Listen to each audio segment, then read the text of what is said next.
ಈ ದಿನ ಮಾನ್ವಿ ತಾಲೂಕಿನ ಪೋತ್ನಾಳ್ ವಲಯದಲ್ಲಿ ಮಹಿಳಾ ಜ್ಞಾನ ವಿಕಾಸ ಕಾರ್ಯಕ್ರಮದಡಿಯಲ್ಲಿ ಆರೋಗ್ಯ ತಪಾಸಣಾ ಶಿಬಿರವನ್ನು ಆಯೋಜನೆ ಮಾಡಿದ್ದು, ಈ ಕಾರ್ಯಕ್ರಮದಲ್ಲಿ ಗ್ರಾಮ ಪಂಚಾಯಿತಿ ಅಧ್ಯಕ್ಷರು ಶ್ರೀಮತಿ ಲಕ್ಷ್ಮಿ ಅವರು ಅಧ್ಯಕ್ಷತೆಯನ್ನು ವಹಿಸಿಕೊಂಡಿದ್ದು, ವೇದಿಕೆ ಮೇಲೆ ಇರುವ ಮಾನ್ಯ ಯೋಜನಾಧಿಕಾರಿಗಳಾದ ಸುನೀತಾ ಪ್ರಭು, ದೃಷ್ಟಿ ಆಸ್ಪತ್ರೆ ಸಿಬ್ಬಂದಿಗಳು, ಸಂಪನ್ಮೂಲ ವ್ಯಕ್ತಿಗಳಾದ ರಾಘವೇಂದ್ರ ಹಾಗೂ ಊರಿನ ಗಣ್ಯರು ದೀಪ ಪ್ರಜ್ವಲಿಸುವ ಮೂಲಕ ಈ ಕಾರ್ಯಕ್ರಮಕ್ಕೆ ಚಾಲನೆ ನೀಡಿದರು.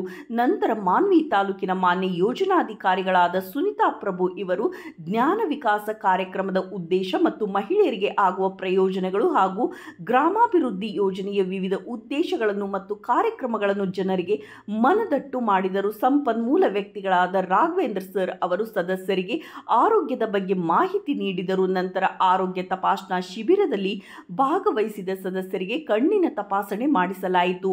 ಕನ್ನಡಕದ ಅವಶ್ಯಕತೆ ಇರುವ ಸದಸ್ಯರಿಗೆ ಕನ್ನಡಕ ವಿತರಣೆ ಮಾಡಲಾಯಿತು. ಈ ಕಾರ್ಯಕ್ರಮವನ್ನು ಜ್ಞಾನ ವಿಕಾಸ ಸಮನ್ವಯಾಧಿಕಾರಿ ಜ್ಯೋತಿ ನಿರೂಪಿಸಿದರು. ಈ ಸಂದರ್ಭದಲ್ಲಿ ಸೇವಾ ಪ್ರತಿನಿಧಿಗಳು ಮತ್ತು ಸಂಘದ ಸದಸ್ಯರು ಉಪಸ್ಥಿತರಿದ್ದರು.